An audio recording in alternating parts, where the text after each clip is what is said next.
जय। नमो अरिहन्ताणं नमो सिद्धाणं नमो आयर्याणं नमो वच्चायाणं नमो लोये सब्बसामूणं एसो पञ्च नमोक्कारो सब्बपावप्पणासनो मङ्गलाणं च सब्वेसिं पडवं हवै मङ्गलम्। इत्थं यथा तव विभूतिरभूचिनेन्द्र धर्मोपदेशनविधौ न तथा परस्य यादृक्प्रभादिनकृत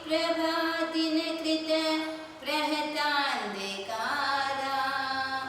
तादृक्कुतो ग्रहगणस्य विकासिनोऽपि अज्ञानतिमिरान्धानां ज्ञानाञ्जनशलाकया नेत्रोन्मीलितं येन तस्मै श्री गुरवे नमः। श्री गौतम स्वामिने नमः। श्री सुधर्मा स्वामिने नमः। श्री वीरसुरी जगद्गुरवे नमः। श्री लब्धि गुरवे नमः। श्री विक्रम गुरवे नमः। श्री राजयश गुरवे नमः।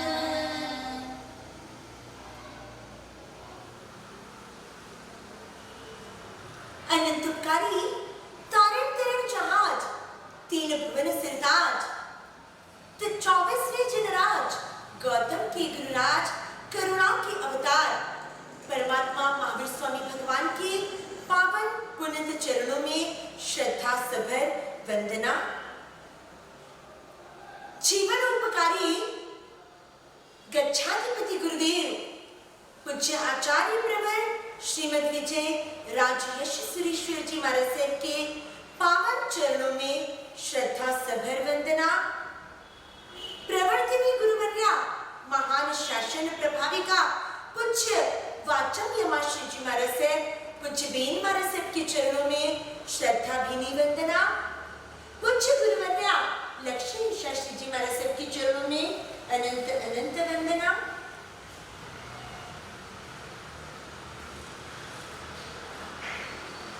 मेरा भविष्य मेरी मुट्ठी में।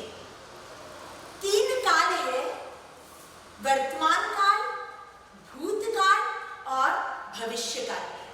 भूतकाल को तो हम याद कर सकते हैं, उसके बारे में सोच सकते हैं, उसे याद कर खुश हो सकते हैं, उसे याद कर दुखी हो सकते हैं, लेकिन अब हम उस भूतकाल में कोई बदलाव ला सकते नहीं। वर्तमान हमारे हाथों में है, हमारे सामने है, हम उसे जी रहे हैं। और तीसरे नंबर पर तीसरा काल है भविष्य काल, जिसके बारे में हम सोच सकते हैं, उसके सपने देख सकते हैं, अरमान संजो सकते हैं दिल में, लेकिन वो अरमान, वो स्वप्न, वो विचार सारे अनिश्चित होते हैं, क्योंकि भविष्य में क्या होगा ये कुछ निश्चित नहीं। हम सोच सकते हैं, लेकिन ये ही होगा ऐसा डेफिनेटली बोल सकते नहीं। इसीलिए प्रभु महावीर ने हम साधु साध्वी जी भगवंतों के लिए एक परफेक्ट वाक्य कहा, बताया हमें, वर्तमान जोग। कोई भी कहता है कि महाराज साहब कल वहां आप आएंगे, ये करेंगे, हम उसे अंदाज तो दे सकते हैं, लेकिन हाँ हम पक्का ये करेंगे या हाँ हम पक्का वहां आएंगे, ऐसा नहीं कह सकते। जवाब देना होता है हमें वर्तमान योग, मतलब वर्तमान जो चल रहा है उसी का योग हम साध सकते हैं। भविष्य के बारे में निर्णयात्मक रूप से हम कुछ कह सकते नहीं। आज हम चिंतन करने जा रहे हैं मेरा भविष्य मेरी मुट्ठी में। हम भविष्य का निर्णयात्मक कथन नहीं कर सकते, लेकिन अरमान और संकल्पों द्वारा भविष्य के स्वप्न तो देख ही सकते हैं। डेयर टू ड्रीम, स्वप्न देखने के लिए भी हिम्मत चाहिए। जिसकी जितनी हैसियत उसके उतने ही बड़े सपने। इसी बात को अलग से कहे ना तो जिसके जितने बड़े सपने उसकी हैसियत उतनी बड़ी बन सकती है अगर सपनों को साकार करने का रोड मैप ढंग से बनाया जाए और उस पर ढंग से चला जाए तो। मेरा भविष्य मेरी मुट्ठी में। मुट्ठी में मतलब एक तो मुट्ठी में होता है संग्रह की बात कि मेरी मुट्ठी में दाम है, मतलब संग्रह की बात आई, और दूसरा मुट्ठी प्रतीक है साहस की। किसी को एकदम साहस से कहना होता है, दृढ़ इच्छा शक्ति से कहना होता है, तो वो मुट्ठी बांधकर कहता है मैं ये काम कर कर ही रहूंगा। मतलब मुट्ठी दृढ़ इच्छा शक्ति, अदम्य साहस और संकल्प के प्रतीक के रूप में उभर कर आती है। मेरा भविष्य मेरी इच्छा शक्ति, मेरे संकल्प और मेरे साहस के बल पर मैं उज्जवल बनाकर ही रहूंगा। ये निर्णय जब एक व्यक्ति करता है ना तो पूरी प्रकृति उसे सहायता करने के लिए तैयार हो जाती है कि इस व्यक्ति को वहां तक पहुंचना है। दृढ़ संकल्प है, चलो हम इसे मदद करें। लेकिन सबसे पहले लक्ष्य का निर्माण करना बहुत जरूरी है। भविष्य को अपनी मुट्ठी में लाने के लिए आज हम 3 पदों पर चिंतन करेंगे। पहला पद है लक्ष्य का निर्णय, लक्ष्य का निर्माण। क्योंकि जब तक मंजिल का निर्णय नहीं होता ना तब तक उसे पाने की बात ही कर सकते नहीं। जाना है लेकिन कहाँ जाना है वो तो पता होना चाहिए। पाना है लेकिन क्या पाना है वो तो पता होना चाहिए। तब जाकर पता चलेगा कि वो व्यक्ति वहां तक जा पाएगा या नहीं, उसे पा सकेगा या नहीं। तो आइए सबसे पहले अपने भविष्य को उज्जवल बनाने के लिए, अपने भविष्य को अपनी मुट्ठी में लाने के लिए हमें क्या करना होगा? लक्ष्य का निर्णय करना होगा, अपना गोल सेट करना होगा। क्योंकि जब तक गोल का निश्चय नहीं होगा ना, हम किस दिशा में चले हमें खुद को पता नहीं चलेगा। हम पहले भी इसी प्रवचनमाला में कह चुके हैं कि लक्ष्य के निर्णय के बिना चलना वो चलना नहीं कहलाता, वो रखड़ना और भटकना कहलाता है। रखड़ने भटकने में और चलने में फर्क है। गति तभी प्रगति बनती है जब वो लक्ष्य की दिशा में आगे बढ़ाए। हमें लक्ष्य का निर्णय करना होगा।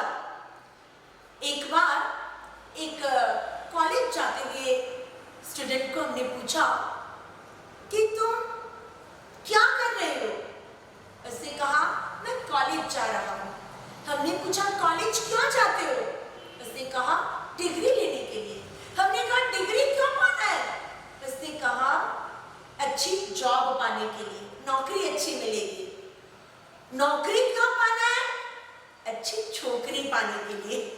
जॉब होगी, अच्छे से सेट होगा, तब तो रिश्ते की बात चलेगी, तब तो मेरी लाइफ सेट होगी। लड़की अच्छी मिले इसलिए नौकरी पाना है। लड़की क्यों पाना है? तो उसने कहा परिवार बसाने के लिए। परिवार क्यों बसाना है? उसने कहा अरे मानो साहब कितने प्रश्न पूछते हो, अब तो क्वेश्चन फैक्ट्री बन गए। हमने कहा आखिरी के 1-2 सवाल है, जवाब दे ही दे। उसने कहा परिवार इसलिए बनाना है ताकि मैं मेरी जिंदगी आराम से जी सकूं। हमने कहा जिंदगी क्यों जीना है? अब तक की सारी जवाब फटाफट दे दिए और जैसे ही पूछा जीना क्यों है, इधर उधर गर्दन हिलाने लगा। क्यों जीना है? जिसके लिए आप सब कुछ कर रहे हो वो जीवन क्यों? तो जवाब नहीं। अरे लक्ष्य का ही कोई निर्णय नहीं, क्यों जी रहे हैं? इतना लंबा जीवन क्यों जी रहे हैं? पता ही नहीं है। अब आप बताइए ऐसे लक्ष्य के निर्णय के बिना वो युवक या आज का पूरा युवा वर्ग किस दिशा में जाएगा? लक्ष्य का निर्णय तो होना सबसे पहली कंडीशन है। बास्केटबॉल फुटबॉल खेल रहे हैं, वहां पर वो गोल बनाने का वो जो पोस्ट होता है, गोल पोस्ट, वो ही नहीं है तो फुटबॉल की मैच कैसे? क्रिकेट की मैच हो और उसमें रन बनाने का कोई टारगेट ही ना हो, रन नाम की कोई चीज ही ना हो, तो वो क्रिकेट कैसा? कोई भी कार्य हम करते हैं तो उसका कोई लक्ष्य होता है, कोई उद्देश्य होता है। उद्देश्य के बिना जीवन कैसे? पता ही नहीं है, हम चल रहे हैं लेकिन कहां जाएंगे?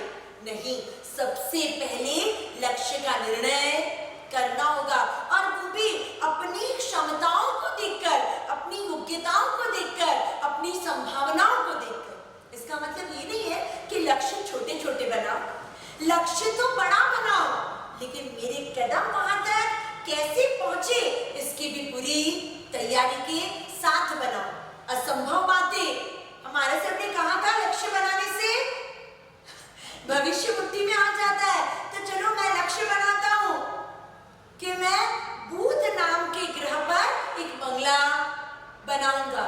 अरे ऐसी एकदम बिन सिर पैर की बातें नहीं होती। लक्ष्य बनाना है जो सचमुच आप हासिल कर सकते हो। बड़े लक्ष्य बनाओ लेकिन जो संभव है, और अगर बड़े बनाते हो जो दुनिया को असंभव लगते हैं तो फिर उसे संभव करने की हिम्मत बताओ, उसे संभव बनाने का जज्बा अंदर से जगाओ, तो वो असंभव भी संभव बन सकता है। लक्ष्य बनाना होगा। सबसे पहला मुद्दा है कि अपने उद्देश्य को अपनी आंखों के सामने क्लियर करना ही होगा। और दूसरा पद है भविष्य को मुट्ठी में करने का, दूसरा पद है एकाग्रता।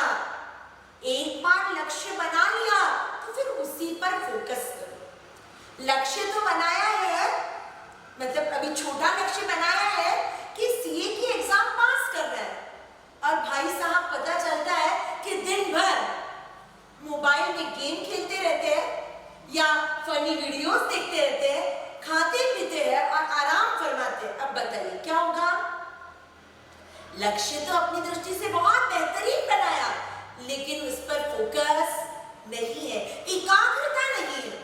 जब तक एकाग्रता नहीं आएगी, जब तक फोकस हम उसी पर केंद्रित नहीं करेंगे, तब तक सफलता की बातें करने से सफलता नहीं मिलेगी।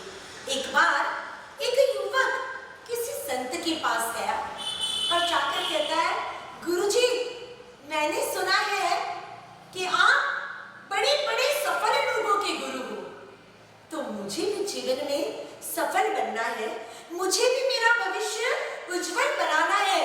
प्लीज आप मुझे भी थोड़ा गाइड कर दीजिए ना, मुझे मार्गदर्शन दे दीजिए ना कि मैं क्या करूं, कैसे करूं जिससे सफल बन सकूं।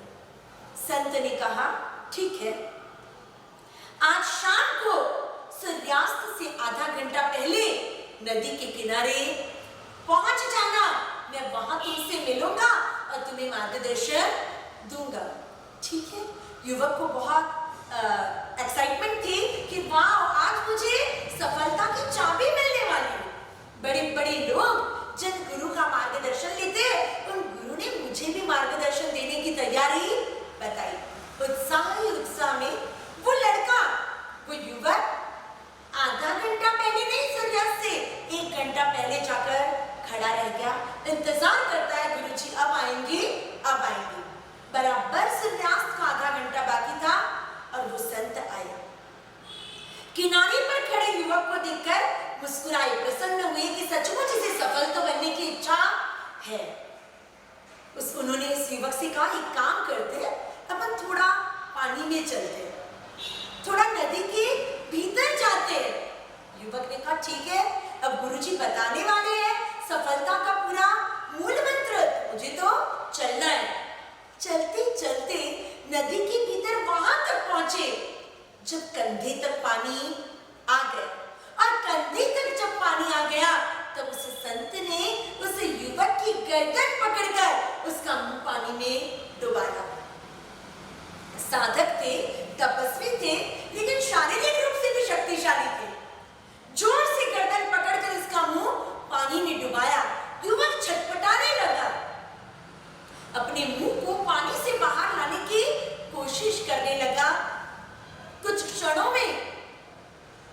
गुरुजी ने हाथ ढीला किया, युवक का मुंह फिर से पानी से बाहर आया और उसने गहरी गहरी सांसें लेना शुरू किया।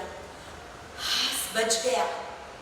संत ने उस युवक को पूछा कि जब मैंने तुम्हारा मुंह पानी के भीतर डाला था तब तुम्हारे मन में क्या विचार चल रहे थे, क्या सोच चल रही थी दिमाग में?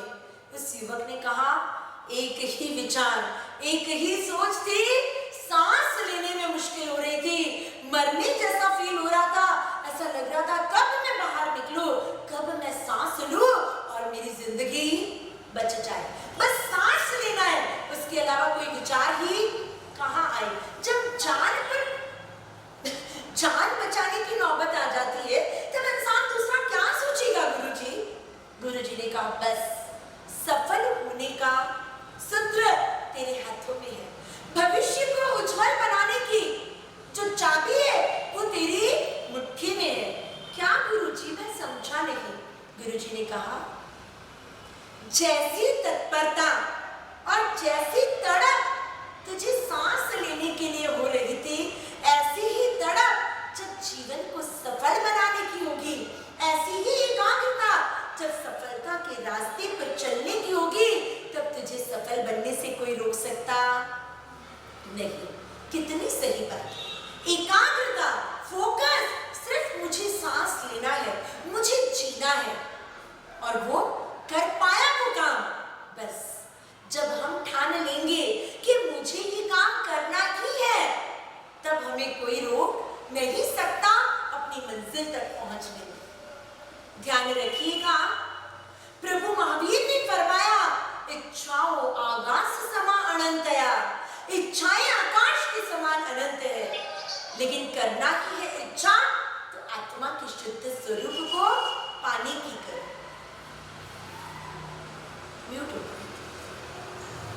करना ही है इच्छा तो आत्मा शुद्ध आत्म स्वरूप को पाने की इच्छा करो, क्योंकि मनुष्य जो चाहता है वो पा सकता है। ये मानव जीवन हमें जो मिला ना, इसमें बहुत सारी संभावनाएं और बहुत सारी शक्तियां मिली है। अगर हम उन शक्तियों का सदुपयोग करें तो हम आत्मा से परमात्मा बन सकते हैं। सिर्फ भौतिक पदार्थों का लक्ष्य नहीं बनाना है, हमें तो परमात्मा बनने का लक्ष्य बनाना है। और जब लक्ष्य बिल्कुल सुंदर और सही होगा ना, तब आसपास की सारी अनुकूलताएं अपने आप मिल जाएगी, बिना मांगे मिल जाएगी, क्योंकि परमात्मा की कृपा में वो दम है कि वो हमें शाश्वत सुखी बना सके। और जब तक शाश्वत सुखी नहीं बनेंगे तब तक ये जो सारी सामग्रियां हैं जिनसे सुख का अनुभव हो सकता है, वो तो अपने आप मिल जाएगी। किसान कभी अपने बैलों को खिलाने के लिए घास की खेती नहीं करता, वो क्या करता है? अनाज के लिए, धान्य पकाने के लिए खेती करता है। अब वो अनाज पकते पकते साइड में घास तो अपने आप उग जाती है, उसके लिए अलग से कोशिश नहीं करनी पड़ती। उसी प्रकार आत्मकल्याण वो है अनाज, और बाकी सारी अनुकूलताएं वो है साइड में अपने आप उग जाने वाला घास। परमात्मा ने सफलतम बनने का मार्ग बता दिया। अगर सफल बनना है तो कभी किसी पर पराधीन रहने की सोचना भी मत। पर की आशा सदा निराशा, मत कर मत कर मत कर। दूसरों पर डिपेंड रहकर सफल ना हो पाए फिर दूसरों को ब्लेम करना, इसने ऐसा नहीं किया इसलिए मेरा काम रुक गया, उसने ऐसा किया इसलिए मेरा काम रुक गया। परमात्मा कहते हैं, अगर सफल बनना है तो आत्मनिर्भर बनो, आत्मा की अनंत शक्तियों को पहचानो। संपिखे अपग मप्प एणम। आत्मा को आत्मा के द्वारा जब देखोगे, आत्मा को आत्मा के द्वारा जब जानोगे, तब पता चलेगा आत्मा अनंत शक्तियों की स्वामी है। आत्मा अनंत गुणों का खजाना है। जो गुण परमात्मा में है, जो प्रभु में है, वो सारे गुण हम में भी है।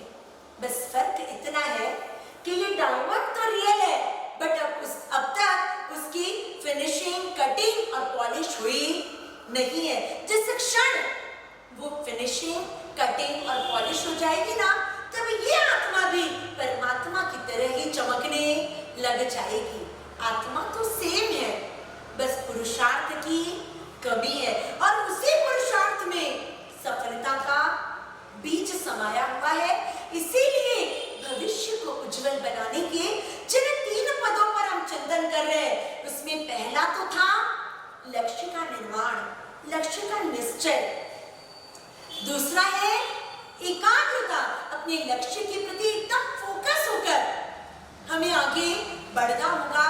और अब तीसरा है निरंतर परिश्रम, निरंतर पुरुषार्थ, क्योंकि जब तक पुरुषार्थ नहीं करते तब तक रास्ता जानने के बावजूद हम उस स्थान तक नहीं पहुंच पाते।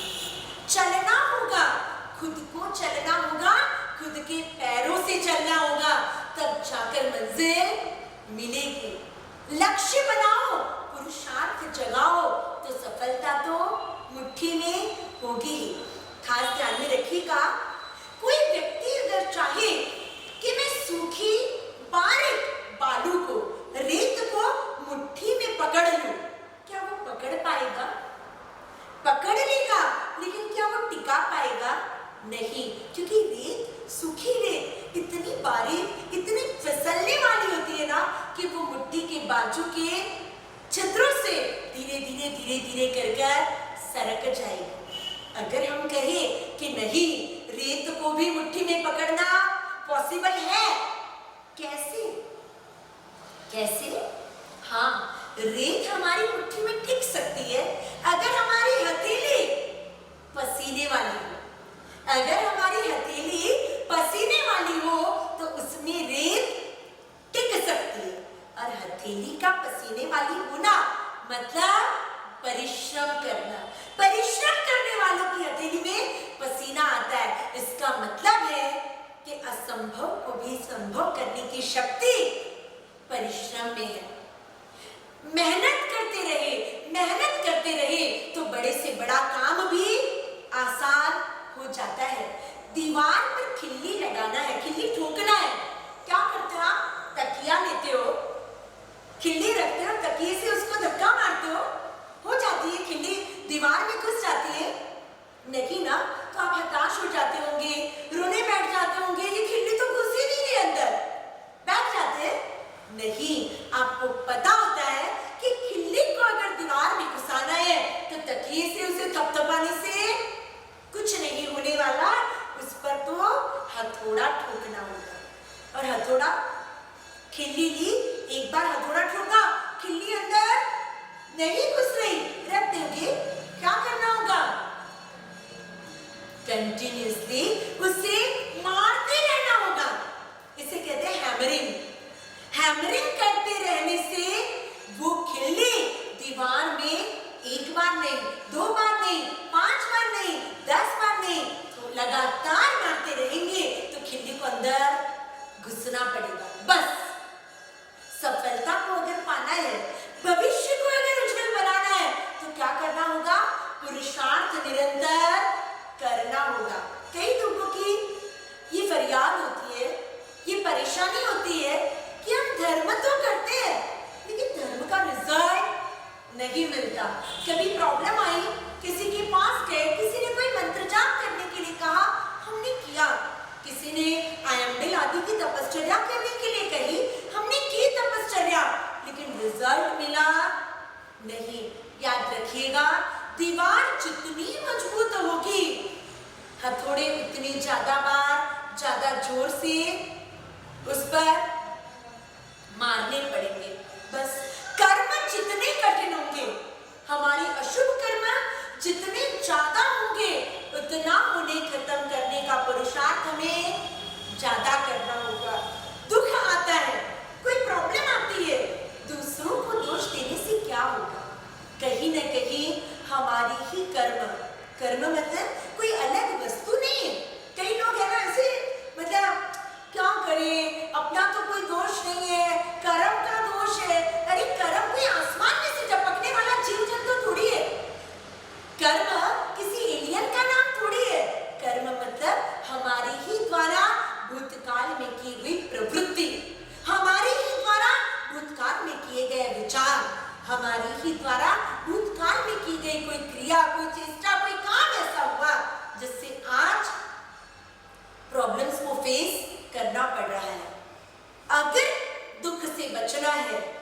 उपाय बिल्कुल मुट्ठी में है।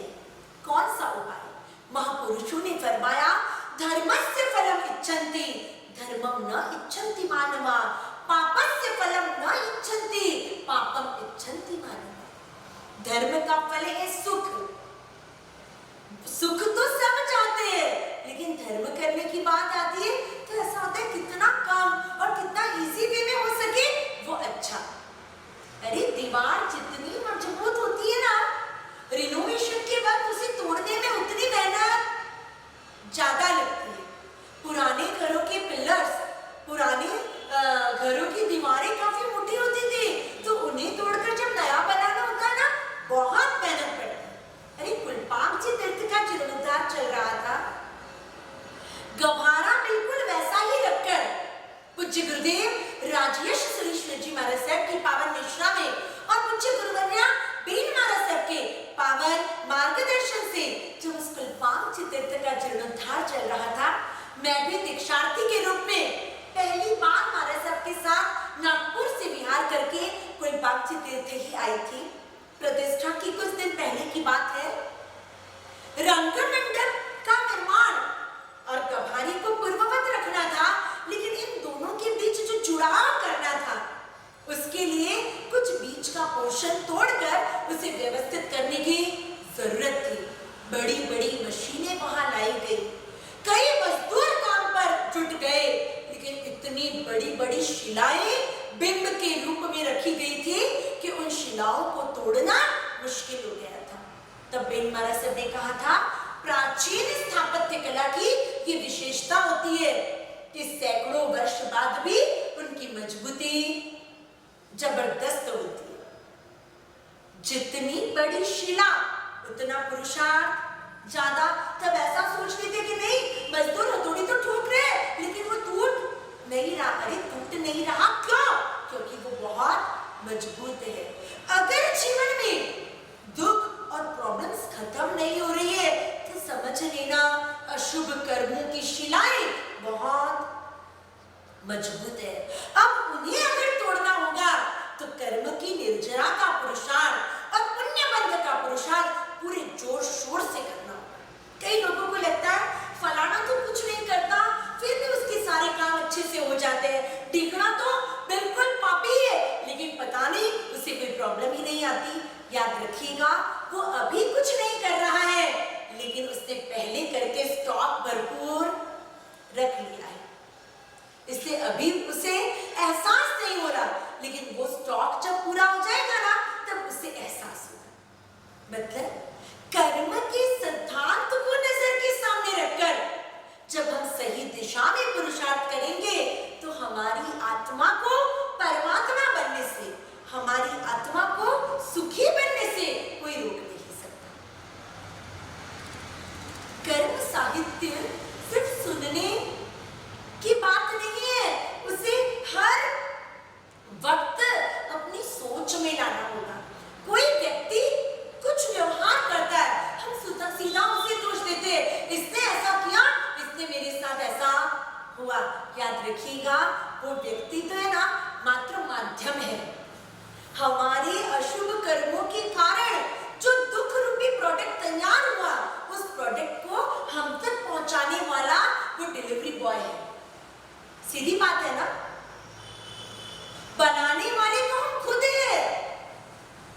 आप ये ज़ोमैटो वाले या स्विगी वाले जो फूड पैकेट्स पहुंचाते हैं, वो तो सिर्फ माध्यम है पहुंचाने का, बनाने वाला तो शेफ कोई और होता है। अगर अच्छा या बुरा कुछ भी है तो वो किसके कारण? उस डिलीवरी बॉय के कारण या उस शेफ के कारण? डेफिनेटली उस शेफ के कारण। वैसे ही हम तक जो सुख या दुख पहुंच रहे हैं ना, उसके बनाने वाले भी, उसके निर्माता स्वयं है। अब दूसरों को दोषित ठहराकर फायदा तो नहीं होने वाला, बल्कि उल्टा नुकसान होगा। क्योंकि अब भी हम मन में राग द्वेष कर रहे हैं, अब भी हम मन में कषाय कर रहे हैं, तो वापस बंधेगा पाप, पाप का फल दुख। ये दुख का विषय चक्र अगर खत्म करना है तो कर्म सिद्धांत को मन में बसाना होगा। प्रभु महावीर जैसे महावीर को कर्म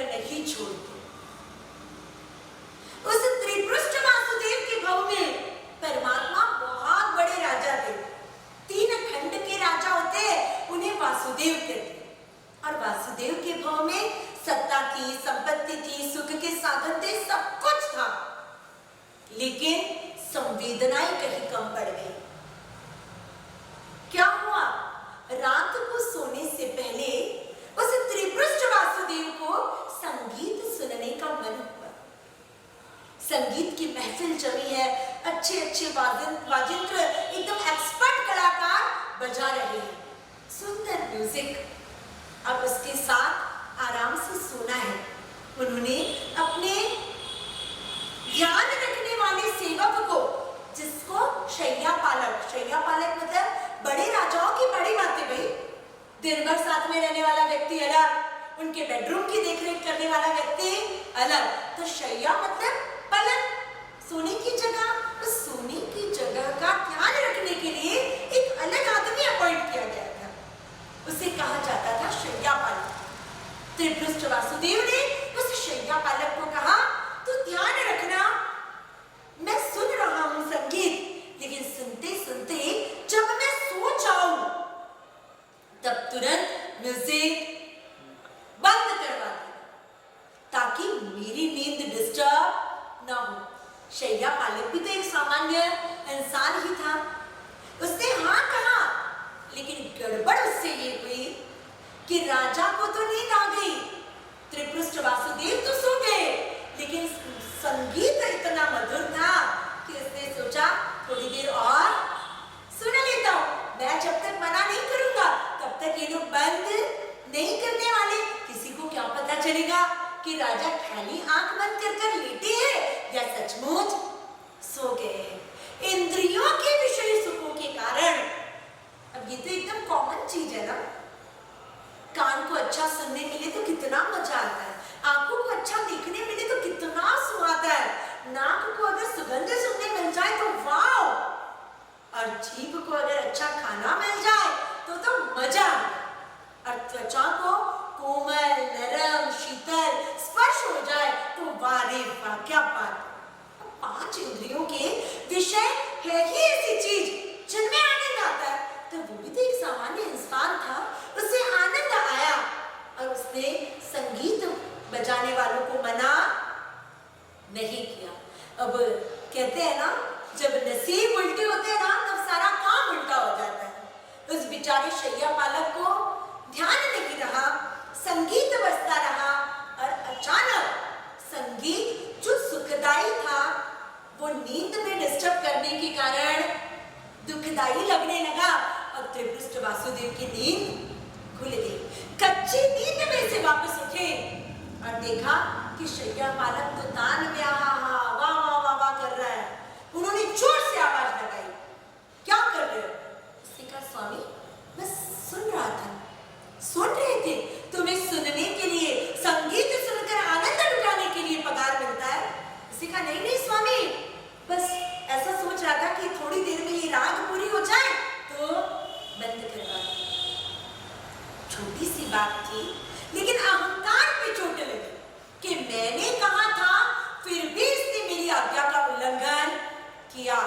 बस इतना क्रोध, सत्ता का, संपत्ति का इतना घमंड सिर पर चढ़ गया कि त्रिपृष्ठ वासुदेव ने नहीं करने जैसा काम कर दिया। क्या किया?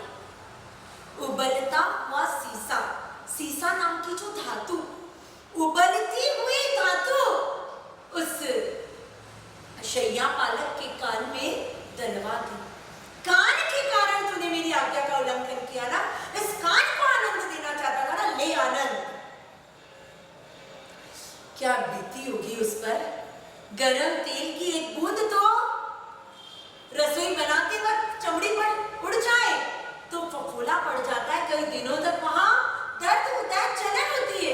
अब कल्पना कीजिए, कान के अंदर वाला जो कोमल भाग है उसमें उबलती हुई सीसे धातु का रस जब पड़ा होगा तब उस व्यक्ति को क्या वेदना हुई होगी, वो कितना चिल्लाया होगा। लेकिन त्रिपृष्ठ वासुदेव को कोई फर्क नहीं पड़ता। मेरी आज्ञा का उल्लंघन करने वाले की यही हालत होनी चाहिए, एक तो पाप और फिर उस ऊपर से उसकी अनुमोदना। याद रखिएगा, पाप करना भी पड़े अनुमोदना तो बिल्कुल ना करें, क्योंकि अनुमोदना उस पाप की बंध को और मजबूत बना देती है और चिकना बना देती है। त्रिपृष्ठ वासुदेव को कोई फर्क नहीं पड़ता, लेकिन फर्क पड़ा प्रभु महावीर के भव में। 3 लोक के नाथ, उसी भव में मोक्ष पाने वाले, 4 ज्ञान के स्वामी, ऐसे प्रभु महावीर को भी कान में खिले ठोके गए। क्यों? क्योंकि कर्म किसी की शर्म करते नहीं। अब प्रभु को कान में खिले ठोके जाए, आप कल्पना कर सकते हो, एक सेफ्टीपिन से कोई कान कुतर रहा है और सेफ्टीपिन अगर कान के पर्दे में छेद कर देती है तो उस व्यक्ति को कितनी प्रॉब्लम्स होती है। पास हो जाएगा, ट्रीटमेंट करानी पड़ेगी, अरे ऑपरेशन तक कराने की नौबत आ जाती है। और यहाँ तो पर्दे में छेद नहीं, पर्दे के आर पार इस तरफ से खिला गया है, पूरे कान के पर्दे को चीरते हुए मस्तिष्क के अंदर रही हुई सारी नाड़ियों को, नसों को, मांस को चीरते हुए दूसरे कान के पर्दे को फाड़कर वो खिला बाहर निकला।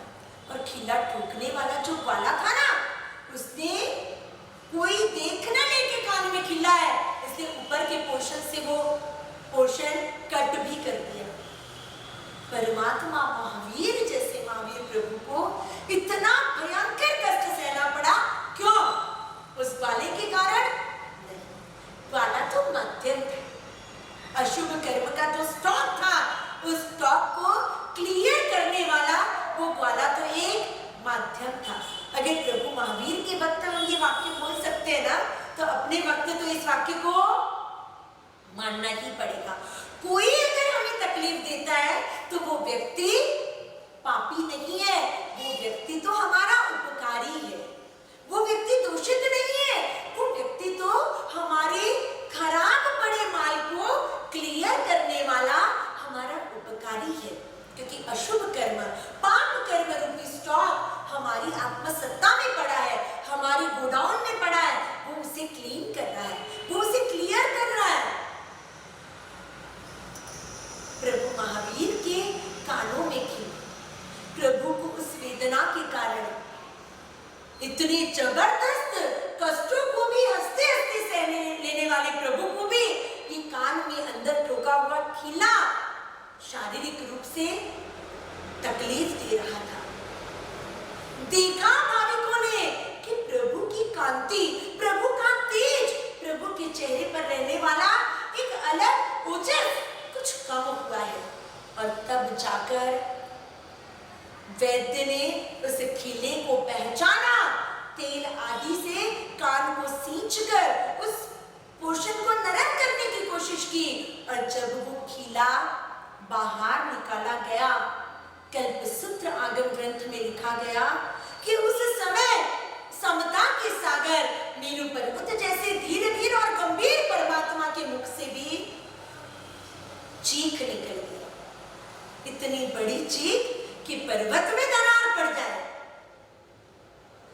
खिला ठोकने के वक्त इतना दर्द नहीं हुआ जितना, क्योंकि अंदर क्या हुआ, वो ठुक जाने के बाद सारी चीजें उस पर लिपट जाती है ना, वो खून, वो मांस, वो नसें, और फिर उसमें से जब निकाला गया तो इतनी भयंकर वेदना।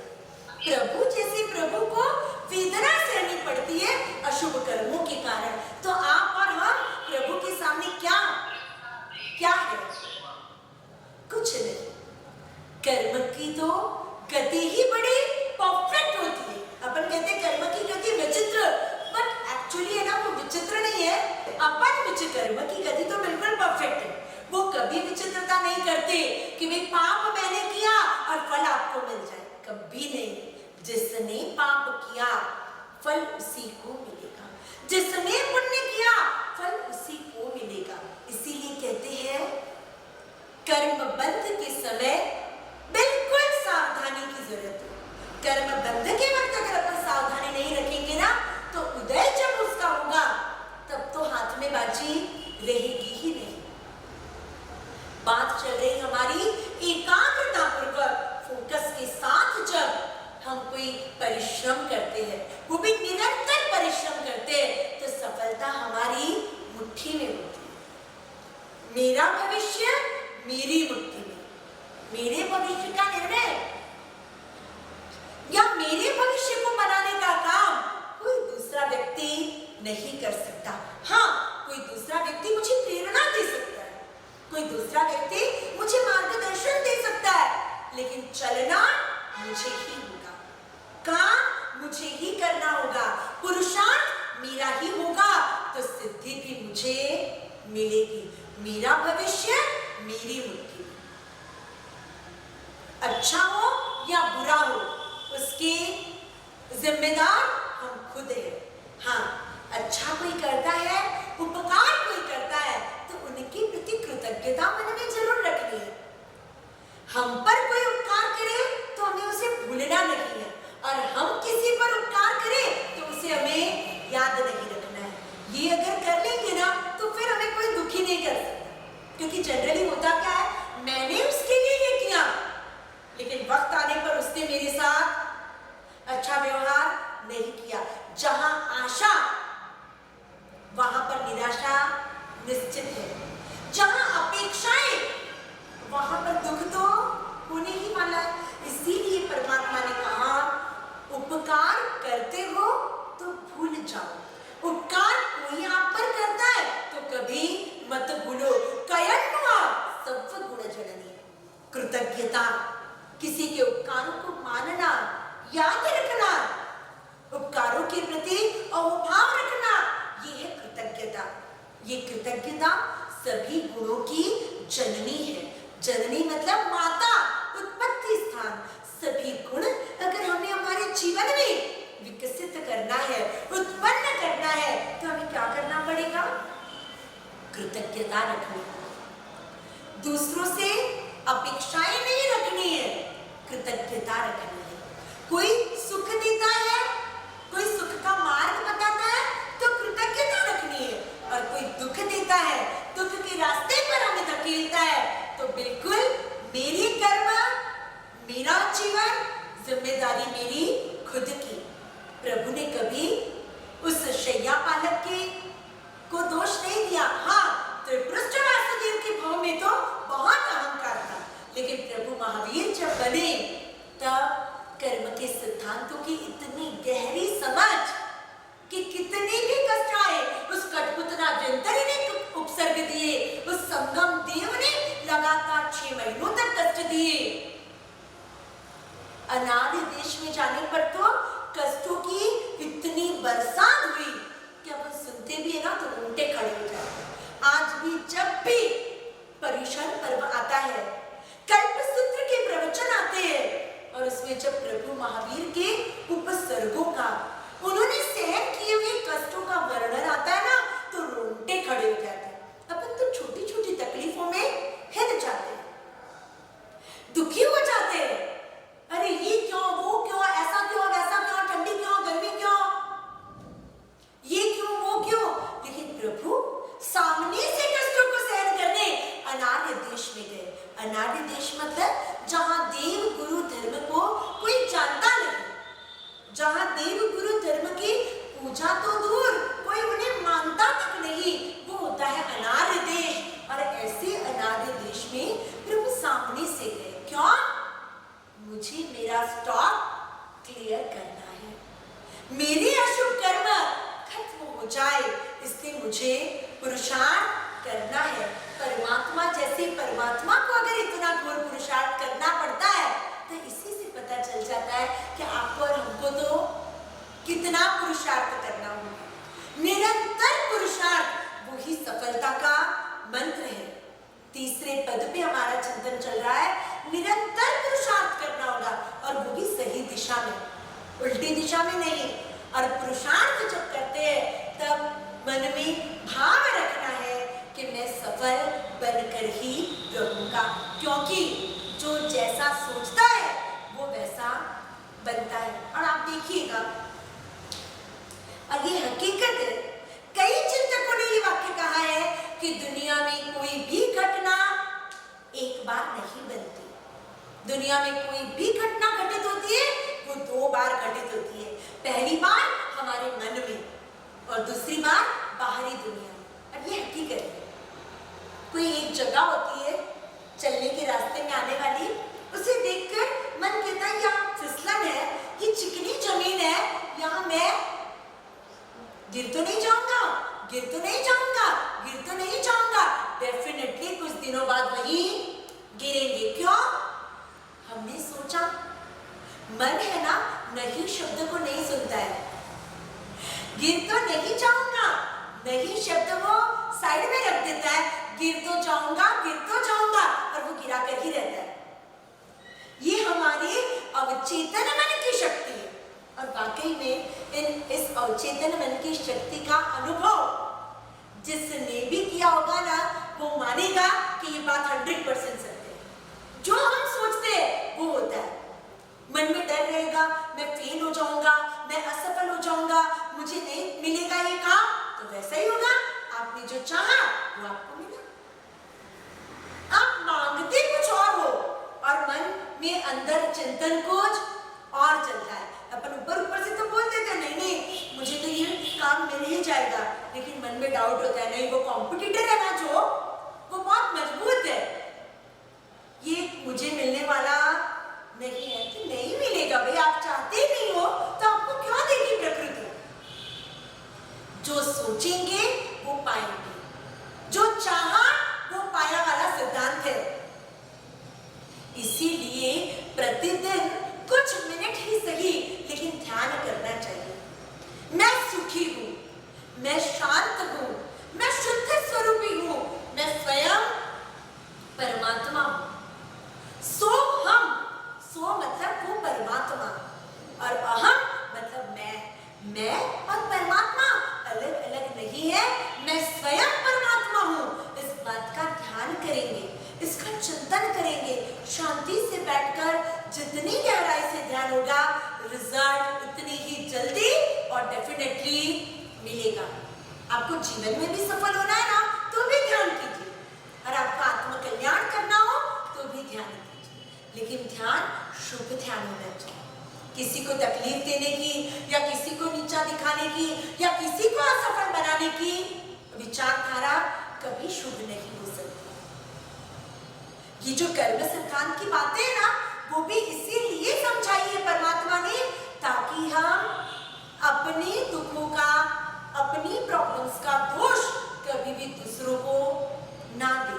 ध्यान ये तो एक ऐसा अमृत है, और सच कहूं, अपने ही धर्म से, अपने ही परमात्मा से निकली हुई ये चीज अपन ही उसे सबसे ज्यादा साइड में रख रहे हैं, बिल्कुल ध्यान नहीं दे रहे उस बात पर। बाकी ध्यान पर ध्यान देंगे ना, तो प्रकृति भी हम पर ध्यान देना शुरू कर देगी। कुछ नहीं तो 5 मिनट से शुरुआत कीजिए। ऐसी बात नहीं है कि घंटों तक करने से ही होता है। अरे हमने तो खुद अनुभव किए, मंत्रोच्चार हो या ध्यान हो। कुछ लोग कहते हैं इतने लाख बार या इतने 1000 बार बोलने से ही मंत्र सिद्धि होती है। दिल से 2-4 बार भी मंत्र बोला जाए ना, तो भी उसके रिजल्ट देखने मिल जाते हैं। हमने खुद ने अनुभव किया है, 5-7 बार मंत्र बोला और रिजल्ट आंखों के सामने। ये ऐसी ही बातें नहीं है, जितनी गहराई, जितनी भावनात्मक गहराई और जितनी श्रद्धा ज्यादा, उतना रिजल्ट जल्दी और डेफिनेटली मिलता ही है। मेरा भविष्य मेरी मुट्ठी में। तो आइए मुट्ठी दबाकर एक दृढ़ संकल्प के साथ हम आत्म कल्याण का लक्ष्य निश्चित करें, आत्म कल्याण पर ही फोकस करें और आत्म कल्याण के लिए निरंतर परिश्रम करें। ये तीनों चीजें अगर बराबर करेंगे ना, तो भविष्य हमारी मुट्ठी में आ ही जाएगा। छोटे थे ना, तब एक गीत सुना था मैंने, नन्हे मुन्ने बच्चे तेरी मुट्ठी में क्या है, मुट्ठी में है तकदीर हमारी, हमने किस्मत को बस में किया है। शायद यही शब्द थे, लेकिन बहुत परफेक्ट शब्द है। हमारी मुट्ठी में हमारी तकदीर है, हमने अपनी किस्मत को अपनी मुट्ठी में बांध रखा है। आवश्यकता है उस मुट्ठी को बराबर दमदार बनाने की। दम अगर हमें होगा तो काम तो बिल्कुल होने ही वाला है। तो आइए लक्ष्य बनाए, पुरुषार्थ जगाए और सफलता को पाए। प्रभु की कृपा